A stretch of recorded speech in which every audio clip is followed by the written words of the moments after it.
Hello, my name is John Rossant, and on behalf of the good folks at Spark Labs, I want to welcome you all to what I know is going to be a fascinating discussion on the dynamic and uncertain future of mobility. And mobility is one of my favorite subjects. I'm the head of the NewCities Foundation, which is a global nonprofit research institution looking at the future of cities around the world. I'm also in charge of CoMotion, which is a big media and event platform around the future of mobility and cities. Well, I guess you could say that the world of mobility today and advanced mobility is both dynamic and uncertain. I would make the argument that the mobility revolution, this massive disruption that's resulting with the advent of connected mobility, increasing decarbonization of mobility, the future prospects for autonomous driverless mobility, urban air mobility. It's a very major secular shift in how people and things move about, particularly cities and urban environments. And that the innovation in this space is proceeding still at a white hot pace.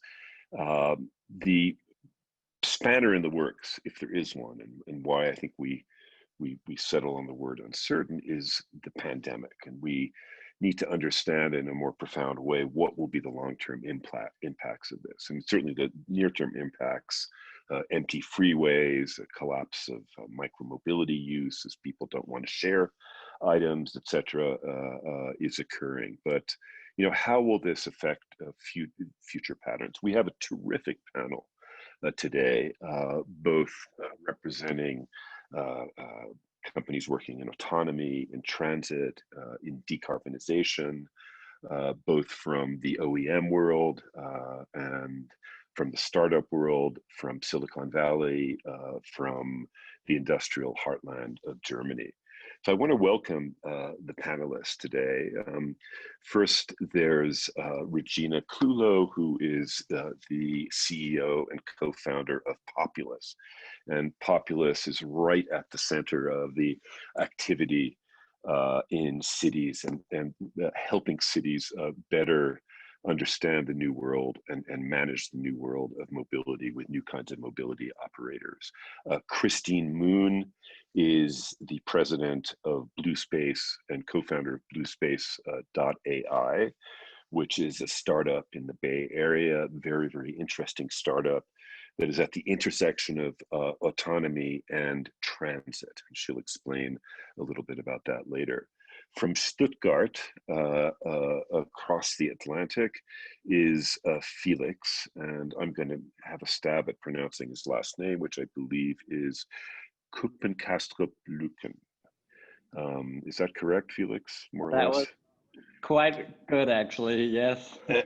Okay, and and Felix looks very closely at the innovative startup world as the head of the manager of Daimler's startup AUTOBAHN, and which I would say is building the future of mobility, according to the sign in the background. And last but not least is Kurt Hoppe, who is currently at a small startup in the Bay Area called Google, where he's a key part of the team, the Android team, and looking at, I guess, the integration of Android into the cars of the future.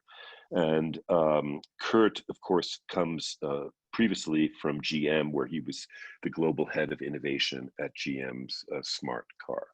So let's start the conversation, perhaps with Regina, ladies first, as always. What is the effect on COVID on the way that cities were sort of flexing their muscle and over the last few years in terms of managing access to curbs, in regulating both physical and digital rights of ways. So what is what's happening now, and how are you seeing cities adapt their strategies around, really pretty sharp changes in demand for curb space? Everybody's ordering groceries online now, not going, that a lot of that is going to continue in the future. So, micromobility rebounding, not rebounding. Tell us how you look at the landscape now, Regina. Yeah, happy to dive in. I have a very unique name in that it is very international in nature. I usually go by Regina, although every time I'm chatting with European and Canadian folks, there are different pronunciations. Yeah, I studied Latin, so. And what we found, which is really interesting, is in the micromobility space, a lot of cities, because micromobility services, that is dockless bikes, scooters, mopeds even, might be classified as micromobility, they came after a lot of other mobility services that really changed how cities worked. UPS, FedEx, other delivery services, Uber and Lyft. A lot of cities really struggled, I think, with how quickly those grew. Most of our city infrastructure wasn't designed for all of the current use cases that they're seeing today. And so over the last 18 months, we saw a pretty big shift in how cities thought about managing the public right-of-way. City DOTs fundamentally have responsibility for that space, our curbs, sidewalks, streets. And they started to really build up their capacity around policy and digital innovation to manage those services. And we're seeing that COVID in many ways has also accelerated that trajectory, where cities actually need to be really nimble in order to reallocate curb space for restaurants, whether it's for pickup and delivery or outdoor dining. They are fundamentally, a part of the puzzle to keeping cities alive and thriving, and to make sure some of their local businesses don't go out of business. So we're seeing a pretty big uptake in a lot of the digital tools that we deliver at Populus, because cities need to react much more quickly than they did in the past. Right. And cities everywhere, certainly in North America, city finances are being hollowed out because of COVID. And there'll be certainly increasing temptations by cities to increasingly monetize things like curb space. And so if you look at, what part of the rent, so to speak, from the curb or from various kinds of right-of-way in a city will go to the city itself, or will go to operators? And will there be a battle over the rent, so to speak, from the curb? Well, I think the battle over pricing the public right-of-way tends to be mostly a battle of political will, and of what citizens think is the appropriate thing to do in terms of pricing that space. Historically, and I think that'll continue to be the case. What's interesting about how mobility has changed during COVID is that previously a lot of cities were looking at charging Uber and Lyft for access to that space. Clearly, all that passenger demand has really hollowed out. You don't see people parking their vehicles there, and all cities charge in some way, shape, or form for metered parking or on-street parking. And so because those revenues are going down, many cities want to accelerate their plans to charge for commercial loading, right? And commercial loading is doing just fine. When you think about how many Amazon deliveries and FedEx and UPS deliveries are happening, those are businesses that are doing perfectly fine. And most citizens and most cities have the political will to price them for adequate use of that space. And that we don't charge them today, in many ways, is absolutely nuts. Right. Yeah. Okay. Christine, it's really good to have you with us. And you deal, as we said earlier, as I said, introducing you, I think you're at the very interesting intersection of autonomy and transit. And tell us how you see, transit, of course, again, it's been catastrophic. Obviously, for a New York MTA, for other agencies already in pretty parlous financial shape. The complete collapse in ridership over the last 4 or 5 months is going to be very, very difficult. So with that in mind, tell us about what you do and how you see the future playing out. Sure. So first of all, I want to tell you about Bluespace. I'm one of the co-founders of Bluespace. We're based out of Santa Clara, California. We provide the AV solution for mass transit. So we're the software brain of buses. And in doing that, we partner with mass transit providers like transit authorities, municipalities, and fleet operators, public and private, to do that. And in our conversations with Houston Metro, for example, or with Greenlink in Greenville, South Carolina, they're telling us they're operating their buses at 50% capacity. So if the current, if the capacity of the buses are 40, they're trying to limit for social distancing purposes, maybe 50%. So now the question becomes, how do we offer more of these services at a less cost? And I think with the pandemic, it actually helped to accelerate the acceptance of automation, where you're protecting the drivers as well from the risks that they're exposed to when they're operating these services. And I think what's interesting, even within mass transit, if you're to zoom in, I think for the first time in 50 years, New York Times reported that the ridership for buses have exceeded that of the subway. And when the riders were interviewed, they said it's because their ability to open the windows, it's their ability to get on off more on a frequent basis, and being able to have that social distancing. So I think it's quite interesting what the current pandemic and looking into the future, 10, 15 years down the road, how do we use computers in a way that helps us? How do we utilize the existing infrastructure investment that's been made by connecting different modes of transit? So would love to discuss that further as we progress in our panel. Great, wonderful. Thanks so much. And yeah, I look forward to that as well. Kurt Hoppe, you're currently at Google, you're working on Android. You come from GM, where we're the global head of innovation. What kind of excites you, and what you're right at the heart of the connected car universe, and how do you see that playing out over the next 2 or 3 years? I mean, what directions is that going to go? I mean, the connectivity of cars has given us, ride-hailing services. It's given us micromobility, etc. What's in the future, and what's exciting you, and what are the prospects? Yeah, thanks, John. Yeah, I think like other connected devices in our lives, whether those are the smart phones or different IoT devices like smart home or smart TVs 10 years ago, when you bring connectivity to a new kind of device, whether that's called a car or a traffic signal, you start to get a lot of the same opportunities. So you get to see how it's being used. You get to see, diagnostics, remote support, so you can have operational efficiencies.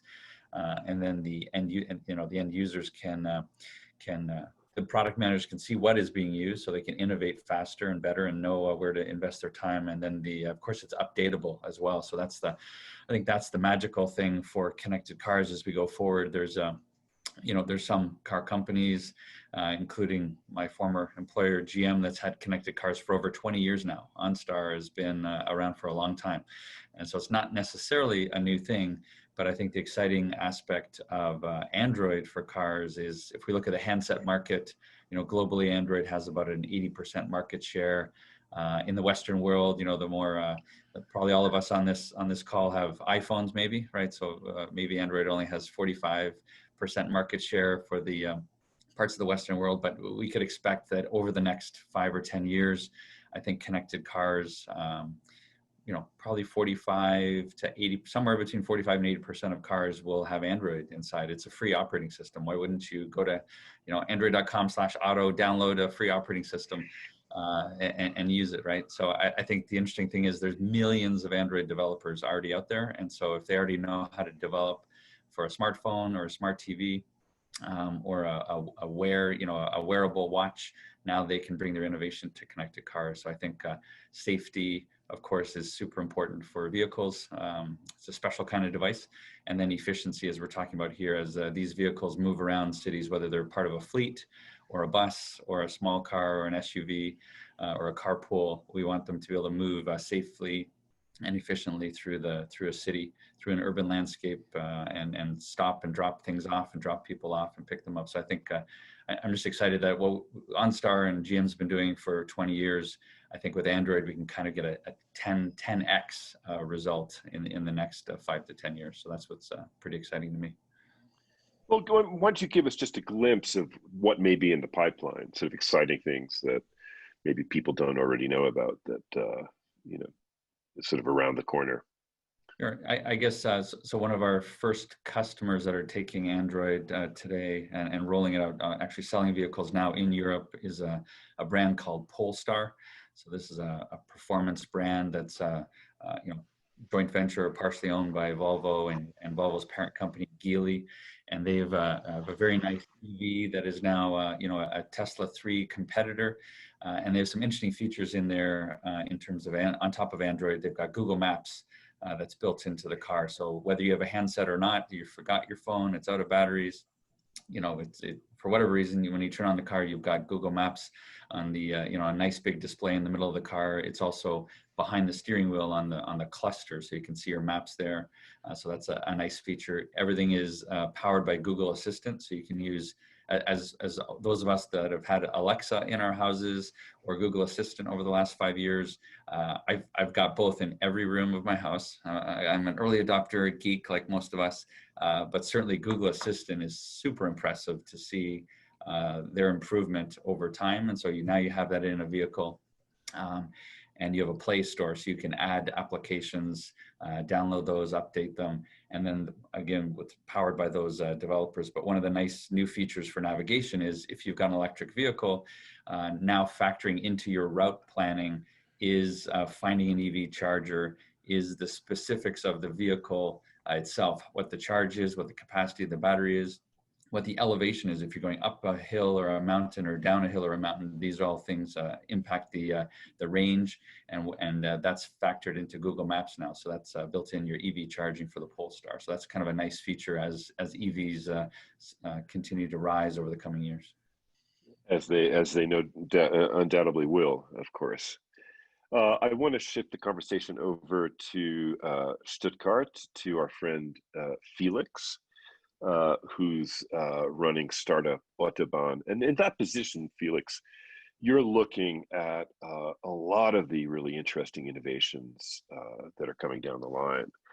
So, you know, what are for you, you know, the most, you know, I guess there's a two-part question. One is, do you see any impact of COVID? Obviously, you know, the lack of in-person meetings, et cetera, but is this slowing down some of the innovations that you're seeing in your area? And what are some of those exciting innovations that are coming down the line? What particularly excites you now? Yeah, thank you, John. Just really quick for everyone that you know what we're talking about here exactly. So Startup AUTOBAHN is the biggest platform in Europe to connect startups with larger companies. And so I'm working for Mercedes, and we're one of the founding anchor partners of Startup AUTOBAHN, started in 2016. And what we do is we look through, I would say, thousands of startups in a year and try to bring them into a large company such as Mercedes-Benz. And what we see here, I would say, due to Corona, what is so interesting is how startups pivot really quick. So what do I mean with pivot? So what they do is they adapt their business, what they used to do for the last couple of years, and adapt it to the new circumstances, which is super interesting.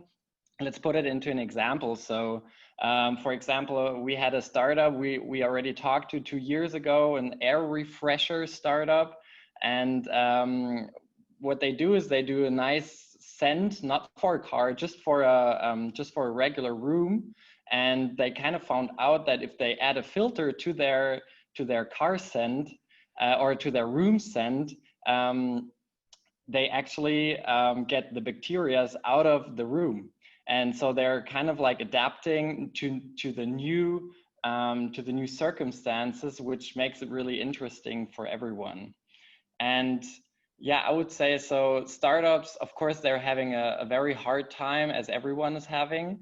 But I would say the adaptation and the speed of the startups is incredible and phenomenal for us. Right.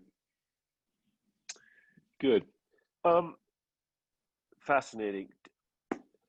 Let's go back to the kind of urbanness of and urban mobility. And Regina, the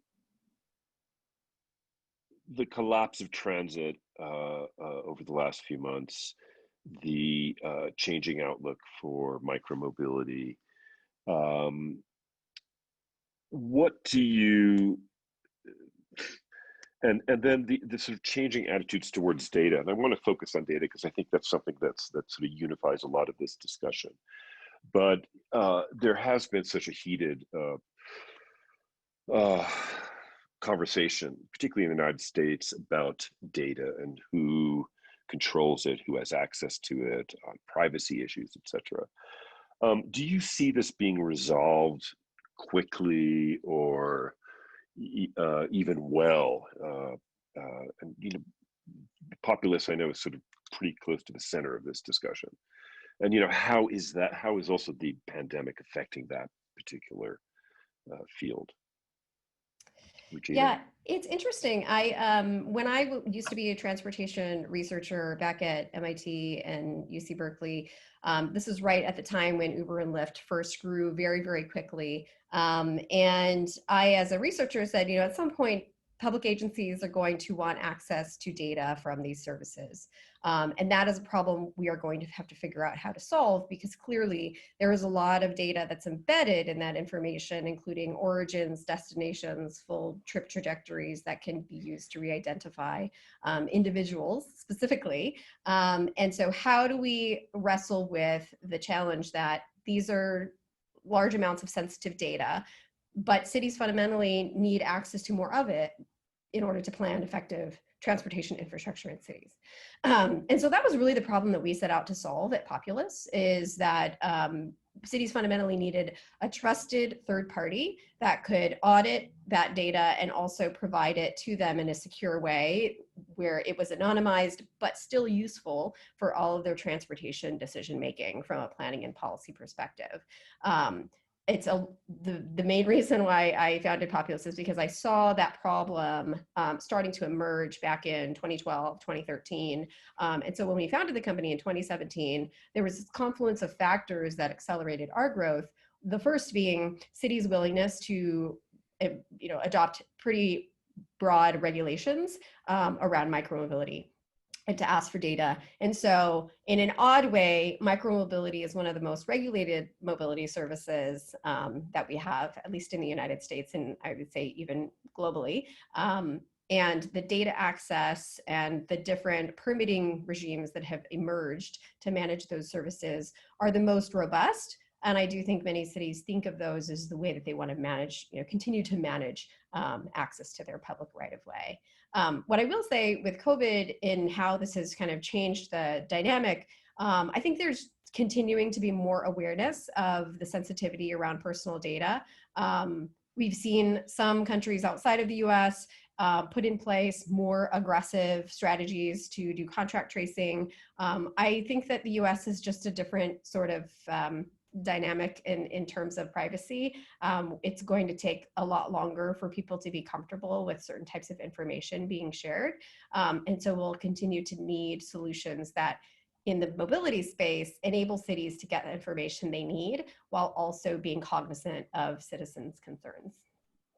Right. I mean, there's going to be continuing tension between the sort of data aggregated data approach and the sort of real-time data approach, I imagine. And on the one hand, on the other, how do we avoid getting into a situation where they're competing standards, competing platforms? Populus is one, MDS is another, different other, their aggregated solutions, etc. So I guess there's two different questions, about where you stand on the aggregation versus real time, and then competing platforms, open systems, non-open systems, proprietary systems. So on the question of aggregation versus non-aggregation, I view that as it's not a black and white issue. There are varying levels of aggregation and there are different types of aggregation. A lot of what Populus delivers is aggregated data, but we also deliver real-time data about the precise location of parked vehicles, which is a very common use case for cities to understand if they need to manage a broken device or a citizen complaint about a vehicle that's been parked in their yard, for instance, for a certain period of time. So we both deliver real-time information as well as historic aggregated information in order to make planning decisions. When it comes to open platforms and closed platforms, I have a similar view where there are various levels of openness and closedness. I think one of the most important things that we support at Populus is the adoption of standards. And there have been a lot of standards that have existed in the transportation ecosystem before MDS emerged. Google, for example, created the general transit feed specification. There are a lot of parking standards that already predated MDS that help parking vendors share information across different platforms. And so I think fundamentally, I'm pro standard. We need standards. And ideally, in a perfect world, we don't have duplicative standards that try to address the same problem, because that defeats the purpose of a standard. Right. Okay. Good. Let's kind of move the, to sort of stay on the subject of data. And Kurt, Regina mentioned Google now. How do you see this debate going forward in terms of how will, Android in cars, how will you treat data? Does it belong to you? Does it belong to the city? Does it belong to the Voyager, et cetera? Is there a tension here? How do you see this going out? And what is your position on this? I think Google's approach, and especially in the last year or two, as there's been increased connectivity and awareness, especially in the mobility space, I think Google and other players are trying to be very clear in terms of enabling privacy capabilities and features down at the end user level. So if we're putting an operating system in a smartphone or an operating system in a car, we need to make sure, and we're working hard to make sure the end user can see in their menu systems and see in their startup wizards what their options are, and providing recurring reminders. So as we've all seen probably on our smartphones in the last year or so, we may have installed an app and then never heard from that app again, but now we see notifications and pop-ups saying, do you still want to share your data with this app? Do you want to share it all the time? Do you only want to share it once, or only when it's in use? So those kinds of messages, we still want to provide that option to the end user, because philosophically we think the data is the end user who's driving their vehicle, and they may have a value exchange with their car company or with their city. If they're going to receive some benefit, then they may choose to share some extra level of detail of data, whether it's personally identifiable or anonymized. But we're approaching it from a platform perspective. So we're just an enabler. Yeah. Great. Okay. I want to maybe change the subject a little bit and move it towards sort of electricity and one of the, I think, big features of pillars of the mobility revolution is decarbonization and moving out of the hydrocarbon era into something that's cleaner and more decarbonized. Stuttgart, the view from there, Felix, and what you're seeing in some of the startups around startup AUTOBAHN in the electric field. How do you look at this, and how important is this for you going forward? Yeah, for Mercedes-Benz, and how has coronavirus sort of affected the conversation around that? I guess is the question. Yeah, so I mean, what we see is that Corona, there's nothing good about it worldwide. If we have a wide angle view, I mean, over 770,000 people already died due to Corona. But what we see is that there are three main lessons, I would say, that we learn from it, which is really important. First, of course, we as a company, it's our attitude. So how do we deal with it? For example, what was a great impact, what we saw that many companies were working on, and also from our side, what we did is we basically got our 3D printers ready and printed medical devices, medical equipment. We had over 100,000 face masks when the supply was going down, which we gave to the government. For example, in Pune, in India, what we saw is that the numbers were going up rapidly. So what we did is we gave the factory space there free for 1,500 beds. And of course, also digitalization, really important point for us.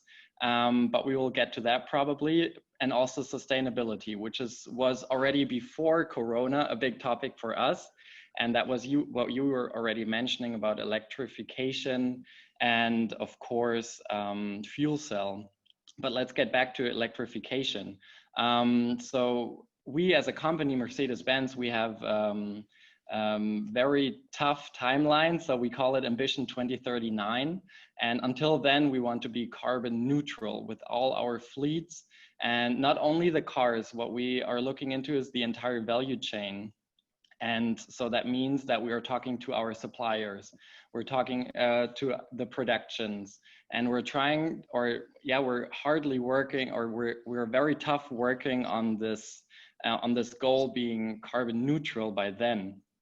And of course, startups play a huge role here. And this is what we are also seeing due to, in the Corona times, how quick sustainable focused startups are popping up and presenting new products that we've never seen before. Give us an example or two. I mean, of course, I mean, if we look into the entire value chain, it's if you look into the product, on the one hand, that's one thing, making this carbon neutral. But on the other hand, it's the entire value chain that we're talking to. We have so many suppliers, and bringing them all together on one platform, working together is a big deal for us. And of course, for example, what we published also at the beginning of this year is a material that recycles plastic and like regular household plastic that we can make new parts out of, which is really interesting for us. And it's a great journey, and there are so many startups popping up, presenting us new, I would say a new mindset that we're looking into, and which is of course for big OEMs such as Mercedes, very important to look into. Good. Let's steer the discussion towards a really exciting field, and that's autonomy, driverless mobility, which is a field many are working in. It's a field of huge excitement and activity. Recently, we've had the Zoox acquisition by Amazon.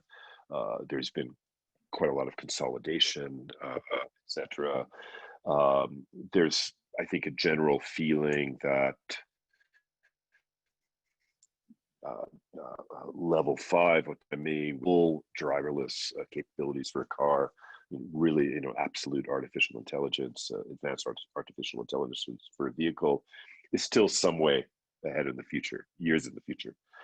But there's no doubt that we will be shortly seeing more and more robotic robo-taxis, etc. So I think I'd like to ask all of you the question of, has the timeline, how much has the timeline been affected? What autonomous services will be commercialized first, and where will it be more in trucking, robo-taxis, other kinds of operations? We'll start with Christine, because this is an area that you're particularly focusing on, and we've had been a lot of, I mentioned Zoox, and that sort of form factor of the autonomous van seems to be one that a lot are looking at. But you have a slightly different approach, don't you? We do. I want to pick up on what Felix said earlier, saying there's nothing Yeah. good about Corona. That said, there is a silver lining in the sense that I think it made us think a lot about how do we make cities even more breathable, more walkable. And that kind of speaks to all the things that everyone mentioned about multimodal forms of transit, whether it's a scooter, biking, buses, or taxis. And also in the world of AV, autonomous vehicles, it does bring, like the question you asked, John, to mind, how do we diversify some of the efforts that's been done? We focused our efforts a lot in urban areas, but how do we think about, what about suburban or rural areas? How do we, and there's a lot of federal grants towards that as well, which we're pursuing jointly with a lot of the transit authorities and fleet operators. And I think what's been interesting, despite the pandemic, kudos to the transit authorities and fleet operators who are fighting like the fire drill of like, oh, how do we reroute our service? How do we accommodate for the fact that now we have to think about health aspects of the operators as well. And I think for us, as I mentioned at the beginning of the panel, it actually accelerated opportunities for us to have more of a leadership role along with the transit operators who think about these things on a mid to long-term basis. Yes, day to day, they have to fight a lot of these fire drills, but they have their eyes still fixated on how do we account for the fact that drivers, they're, if you look at their demographics, are men in their 50s, and they will retire in the 10, 15 years timeline. So how do we account for that when there is a shortage of drivers and that interrupts the service? As if you're to Google this is what the industry is faced with. Similarly in the trucking side. So to answer your question on where do we see autonomy being applied and coming to market, I do believe it'll happen in the enterprise space first, whether that's trucking space or whether in the mass transit space, that the area that Bluespace is focused on. Because it's a well understood environment, it's a fixed route, we can reduce some of the variables that come to play. And then even thinking about it from not only from software side of things, the hardware, right? If you think about the AV sensor suite, that is oftentimes the expensive portion, often more than the cars in the case of robotaxi. So what we're thinking is that robotaxis will definitely happen, but maybe slightly later when the cost of the AV sensors come down. And that's why Bluespace chooses to apply our technology in the mass transit space and meet the needs that the industry is facing. I'll pause here and I'll let others chime in as well. I just have one question, follow-up question on that, Christine. Is the technology that Bluespace is autonomous technology that Bluespace is developing for transit, can you leverage that also for trucking, for example? That's so right. It would suggest that it could be if so some of those capabilities. Yes. Right. So there are many factors in terms of what would make the software take advantage of the different features that the sensors will bring. And I think when we think about trucking, it does ask for the long range.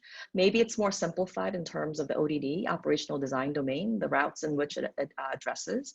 But we think that it has to be a combination of many factors like that that will allow us to apply.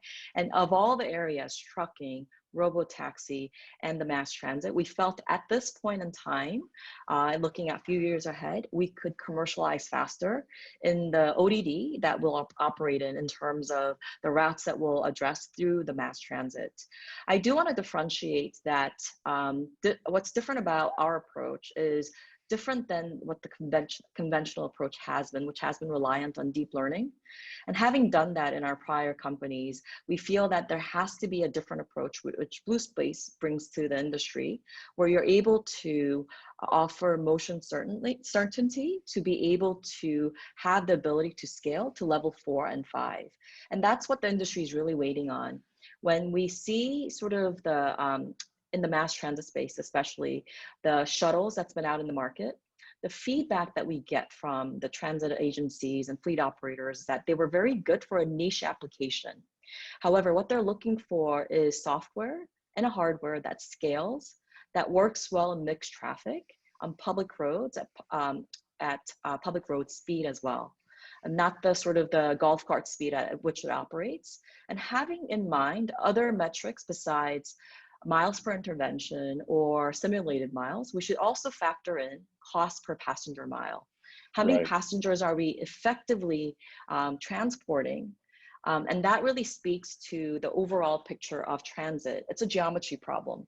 The infrastructure is not going to change overnight. And I think all of us can attest to the fact that, especially if we're able to minimize the single occupancy vehicles, that goes back to how do we make the cities more breathable, more walkable, and more friendly to humans so that they could really enjoy the environment which we live in. Good. Regina, let's take up the conversation here. And, you know, how do you see, what's your point of view and the point of view of Populus in terms of the pace of AV adoption going forward? You know, what services are going to be available when? Because you have to have a point of view on that, I imagine, in order to sort of tailor some of your services to cities.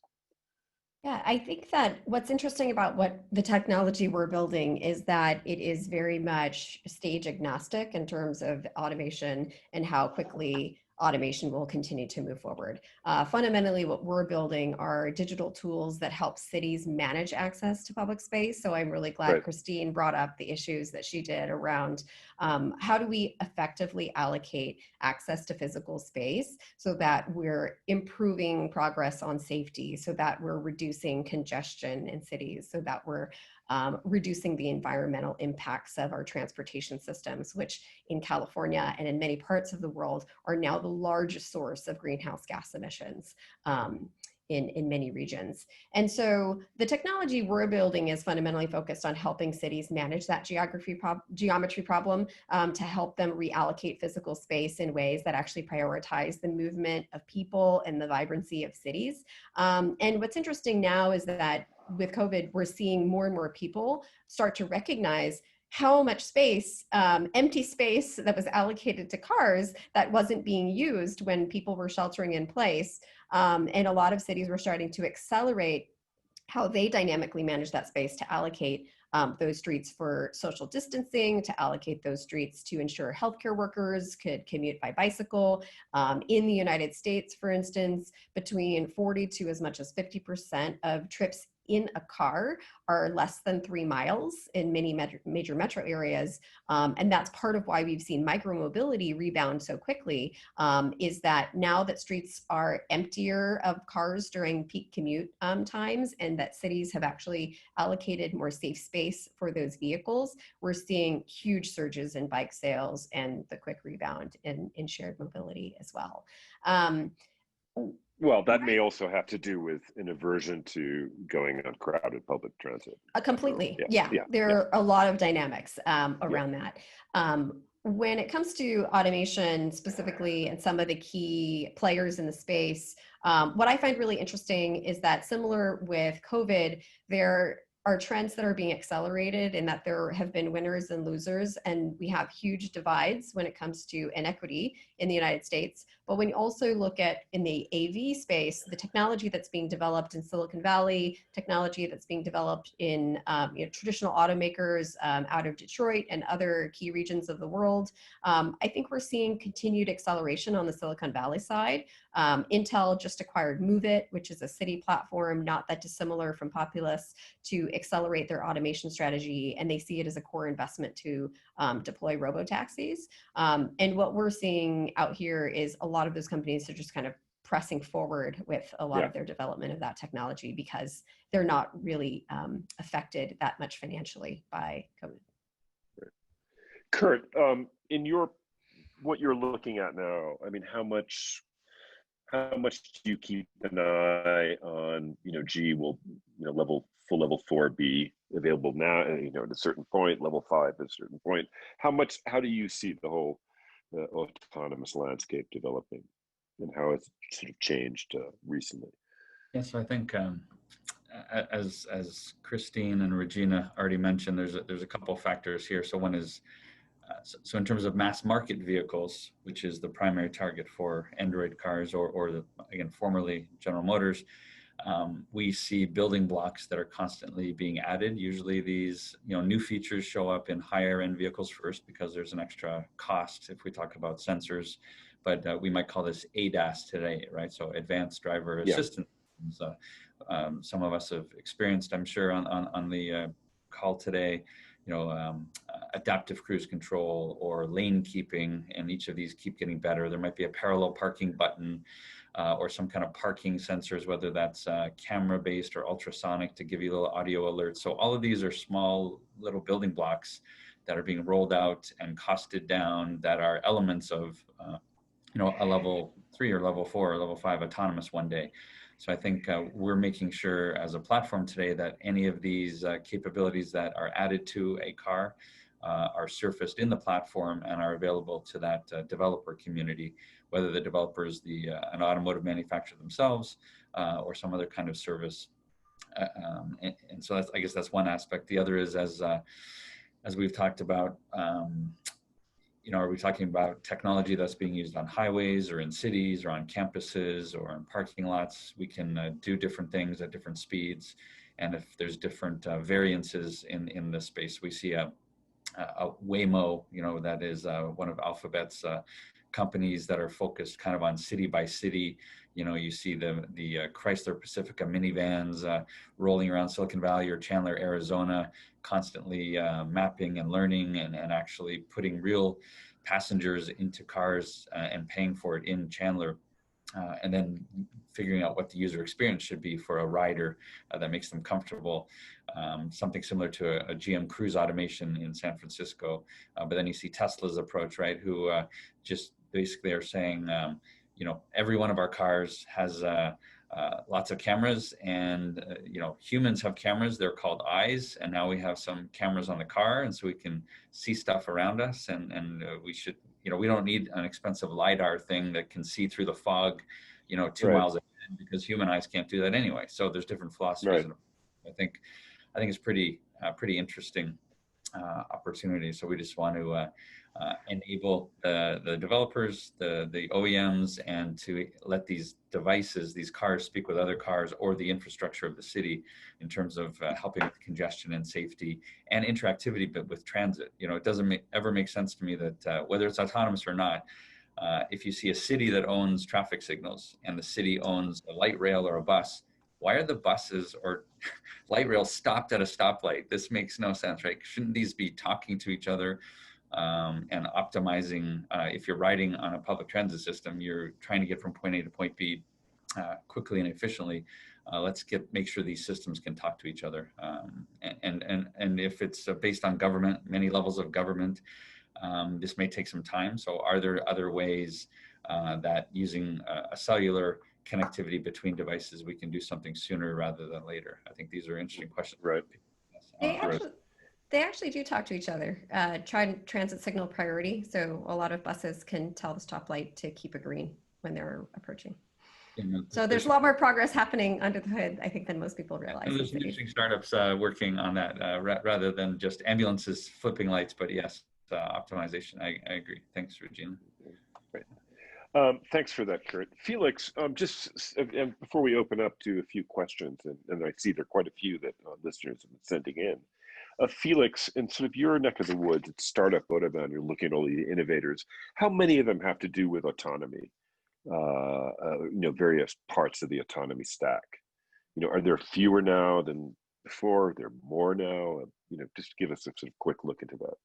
Yeah, what we see here is that there are, I would say, a ton of startups in that field, which is really interesting because some of them are coming from, I would say, from like spin-offs from universities. Other ones are like former OEM employees that said, okay, I could do that better on my own, which is really interesting. What we see here is that that the startup world is getting smaller and smaller, and lots of startups are acquired by bigger companies. And I think what we all see is that we need to partner up. I mean, like just combining all comments we had earlier, we all need to sit on one table and discuss these topics. Technology is one hand, but how do we integrate this into our systems that we already have? And also we need the countries talking to each other, because we can't have a law in every country that is different, which makes it a lot to get the autonomous vehicles actually on the road and working. Good. Let's open up now to a few questions, and there are really some interesting ones. And the first one is about China, which we haven't mentioned yet, but I think it is escaped no one that there is we're on the cusp of a quite serious Cold War that affects the economic and the technological and political relations between China and the United States, particularly, but also China and European Union, etc. Baidu has its Apollo program around autonomy and mobility. We see that the Trump administration, of course, is cracking down on Huawei, etc. How is this going to affect some of the things you look at? Does anybody want to attempt an answer at that question? Are we going to see an increasing bifurcation between the sort of Sinosphere in China, a kind of Chinese-style mobility, and North America, Europe, etc.? Who wants to? So I read that question and I kind of took it as, is China off the table for the rest of the world, given its requirements? And yeah. I guess I want to approach it from technology perspective. Obviously, there are other considerations, but from technology perspective, it is off the table if you're taking the conventional approach that I mentioned earlier. As you know, deep learning relies on collection of data, annotation of data. So with that data, you train the computer to learn how to drive itself. And that approach has been very effective, and it's been widely adopted by almost everyone in the AV space. However, I think what's missing is the last 10%, which is the hardest problem to crack in terms of, well, what about the scenarios that hasn't been trained on? The reality is very complex, and it does have new scenarios that maybe there isn't enough data on. And I think that kind of points to the 2018 incident with fatality in Tempe, Arizona, right? It was not a LiDAR, radar or any of those. Actually, the sensors, as Kurt mentioned, exceed that of the human. So it picked up the pedestrian jaywalking at night behind their bicycle, and with a bunch of garbage bags, she happened to be a homeless person. And I think it was a case where it wasn't quite sure how to classify that moving object. And I think that it ended up in a fatality. So this kind of begs the question, is China on the table with deep learning? No, because China is very sensitive about collection of data, and vice versa. Bluespace is currently working with several military bases, and they're sensitive about data collection. And that's where us taking a different approach, what we call is generalizable level 5 dynamic perception, which requires no prior data collection, which requires no map, which requires no training. And that's something that governments are okay with when you don't have to. Governments like China, for example, governments like South Korea, Singapore, where there is that sensitivity around, wait, who's collecting my data? Where are you sending it to overseas to annotate that data so the computers can learn? So I think this does beg the question, is that the only way? And what Bluespace is we're saying is that no, this is a second wave of AV where the technology approach does lend opportunity to address market needs in countries where there is sensitivity around data. And we talked about data earlier. So I think there has to be other considerations, but from technology perspective, with a differentiated approach that doesn't rely on data, it can be an option on the table for us. Right, but data is one thing. I mean, there are other things about the the increasing the tensions between in the Sino-American relationship, and for example, the recent activity around Huawei could mean that ubiquitous 5G is rolled out a little bit later in the future. That there's going to be a slower runway to full 5G adoption, which will have huge impacts for a lot of the services and operations that we're talking about in mobility. You know, do you agree? Do you disagree? Is that something to watch? I mean, a lot of this does depend on. Yeah. Okay. Anybody want to attempt an answer at that, or a point of view? From technology perspective, again, we do not have huge dependency on the network. 5G, I think that relates to teleoperations and having minimized latency. So I think this is where, independent of, I think Kurt touched upon it, Regina touched upon it, V2X, V2I, all that infrastructure is delayed, even the network. So then we have to figure out, independent of that, can you make a decision safe enough for you to commercialize? And that's something that Bluespace is addressing head on. And that's the homework that a lot of technologists have to figure out. How do you work independent of other dependencies? And I think when you remove that dependency, I think it's a very nice thing to be able to have the real-time connectivity and communication to know, certain things. But when it comes to safe operations or the domain that you're addressing as a technologist, you should be able to address independent of that, or having a redundancy or having a solution in case those things are not available or in case those things fail. Right. Okay. There's also quite a lot of questions I noticed about micromobility and the boom that in micromobility that Regina was talking about earlier. And I think, do you see this continuing, Regina, that micromobility will be more and more ubiquitous, and what forms will it take? One listener has asked about, will we sort of start to see publicly accessible and secure EV charging stations for e-bikes, for example? I mean, e-bikes are the hot commodity now in cities, of course. So yeah, what's your viewpoint? That's a great question. So we're seeing continued bounce back for micromobility and growth. We saw huge amounts of growth between 2018 and 2019. The number of micromobility trips in most cities around the world more than doubled. And a big part of that was infusions of venture capital into shared scooter companies primarily, which more than doubled the number of trips in most parts of the world. We've seen that those numbers have started to bounce back as cities have reopened right back to where they were. And I think that because of concerns about being on crowded transit systems, because cities are actually allocating that street space for those services, we're going to continue to see that trend. We are also seeing more investment in micromobility in terms of infrastructure. So SwiftMile is a company that does docked charging stations for scooters. Right now, the prevalent mode that's out there in a very large scale are shared electric scooters. I do hope we see more shared electric bikes come back onto the scene, because you can travel generally further distances on those vehicles in a bit more comfortable way. I mean, I used to love zipping around on jump bikes. You can easily go through you can actually pass most cars in San Francisco even uphill.